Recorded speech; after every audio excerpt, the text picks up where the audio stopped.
Esse aqui é o menor, Trindade? Não. Quem é esse aqui no telão?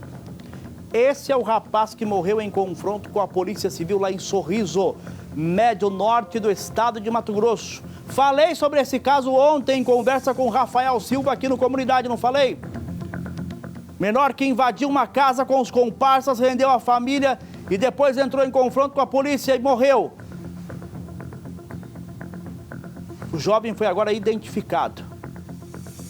E os detalhes você acompanha na reportagem da Luana Rodrigues.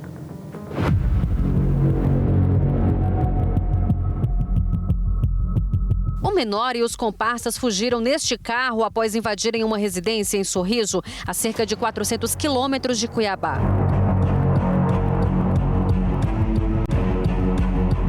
Os familiares foram levados para o banheiro e amarrados. Os suspeitos, que estavam armados, pegaram vários objetos de valor, colocaram no carro da família e fugiram. Nós localizamos um dos autores do crime e também conseguimos localizar a residência onde estariam os outros elementos, né, que teriam participado. E assim que nós procedemos à entrada na residência, um deles estava indo em poder de uma arma de fogo utilizada no roubo e acabou entrando em confronto com a nossa equipe policial, sendo posteriormente socorrido aqui pela equipe de Corpo de Bombeiros, caminhado ao Hospital Regional aqui de Sorriso. Tratam-se de 2 menores de idade, que foram apreendidos agora pelo período da tarde, e juntamente com o maior de idade.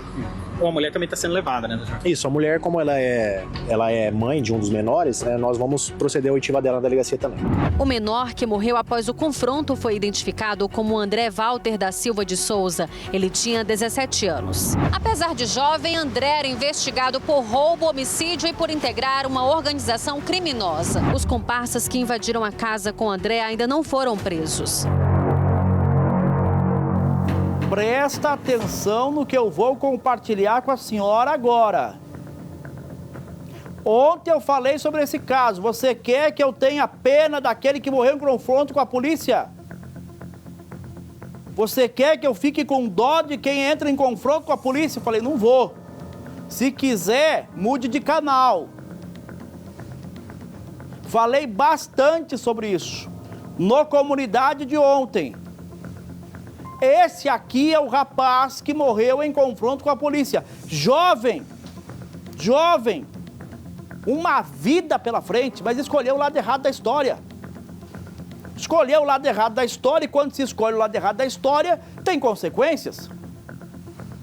A consequência que ele teve foi o confronto com a Polícia Civil e a morte. Ainda jovem, foi assediado e entrou para o mundo do crime, para as facções criminosas. Nem sei qual é a que ele pertence, porque lá em Sorriso são 3 que brigam lá pelo poder, para controlar o tráfico de drogas lá na região.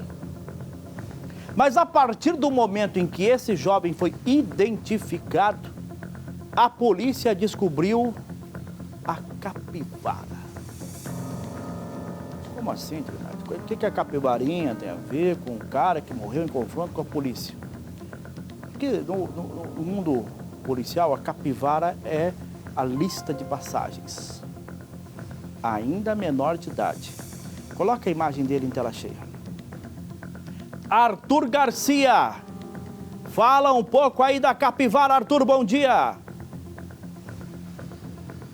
Trindade, senta aí, senão você vai cair com as informações, Trindade. Bom dia a você, bom dia a todos. Olha só, o que nós levantamos de informação junto com a equipe da Polícia Civil, que fez um belo trabalho tirando esse demônio aí aqui do nosso convívio. Olha só, após ele ter feito aquela situação junto com outros comparsas, ter entrado em uma residência, 5 pessoas, causado terror naquela família, depois a polícia foi até a residência, identificou, houve aquele confronto, ele foi alvejado. A partir daquilo ali, a polícia apresentou quem era o André Walter, né? Esse jovem aí que tinha essa vasta ficha criminal. E não é crime de menor potencial não, Trindade, não é furto, não é ali porque brigou na rua, de forma alguma. São crimes análogos, vamos dizer assim, para respeitar o nosso saudoso e querido Estatuto da Criança e Adolescente. Ele cometeu crime de homicídio, roubo, assalto. E o que chamou mais atenção dos policiais foi que um desses homicídios foi contra o Eleandro, Só que ele não matou o Eleandro com paulada, facada ou disparo de arma de fogo. Ele acabou tirando a cabeça do Eleandro, é isso mesmo. Ele degolou, ele tirou a cabeça dele com um facão.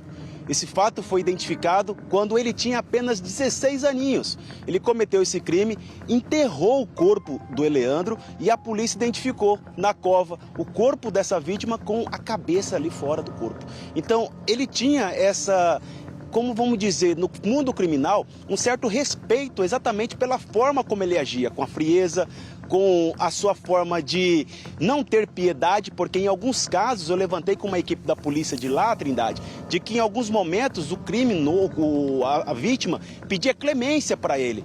Além dele matar, lógico, teve aquele momento ali de pedir, olha, por favor, não me mata. Ele gostava que implorasse para ele para que ele não tirasse a vida da vítima. Este era o perfil deste jovem de apenas 17 anos que morreu em confronto com a equipe da Polícia Militar lá em Sorriso. Eu volto com você, Trindade. Tráfico de drogas, roubo majorado, 3 homicídios e integrar organização criminosa. Esse é o currículo. Tudo isso menor de idade. Plantou e colheu. Plantou e colheu a morte em confronto com a Polícia Militar. E aí foi para onde? Foi para casa.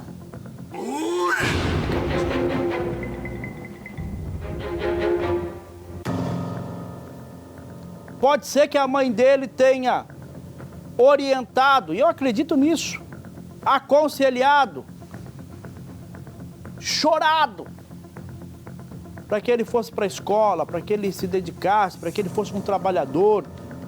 Mas as escolhas são individuais. Cada um faz suas próprias escolhas. E aí você vai colher aquilo que você plantou. Não dá para colher feijão se você plantou trigo. E quando a nossa equipe conversa com a equipe da Polícia Militar e com a equipe da Polícia Civil em Sorriso, os detalhes que eles passam, e o Arthur compartilhou alguns, são assustadores. 3 homicídios, ele teria arrancado a cabeça da pessoa. E os relatos são de que ele gostava de sentir-se poderoso diante da vítima, que ali estava clamando para sobreviver. Os relatos que foram repassados à polícia é de que ele gostava disso. E justamente por isso era uma peça fundamental dentro dessa organização criminosa lá no Médio Norte do estado de Mato Grosso. Respeitado, temido e considerado pela polícia extremamente perigoso. Graças a Deus, nenhum policial ficou ferido nesse confronto. A dinâmica foi o seguinte. Aliás, se for possível, recupera as imagens de ontem pra gente. A dinâmica foi a seguinte. Este e os comparsas entraram numa casa, renderam os familiares, levaram para um cômodo, amarraram todos armados. Pediram por objetos de valor, celulares, computadores, notebook, joias, dinheiro. Quando um deles, e não sei se foi o que acabou morrendo ou outro, percebeu que um dos familiares estava meio receoso de falar, foi lá e meteu a mão na cara do trabalhador. Fugiram levando o carro da família. Abandonaram o carro logo na sequência. O caso foi registrado, a Polícia Civil começou a investigar, chegou até uma casa onde estariam os suspeitos, e aí parte da quadrilha fugiu e o menor ficou para o confronto. Olha a arma de fogo aí. Esse aí foi preso lá na casa. Agora vai ter que explicar se ele participou do roubo também ou se ele só estava na casa onde estavam aqueles que teriam participado do roubo. As vítimas, claro, vão para a delegacia tentar essa identificação, tentar reconhecer. Tentando reconhecer. O menor chegou a ser resgatado, encaminhado para o pronto-socorro do hospital regional, mas não resistiu aos ferimentos. Olha a arma de fogo aí, que foi usada para ameaçar a família, o trabalhador e a trabalhadora. E aí, após a identificação do menor, descobriram toda essa capivara que o Arthur compartilhou com você. Impressionante esse caso que vem de Sorriso, Médio Norte do estado de Mato Grosso.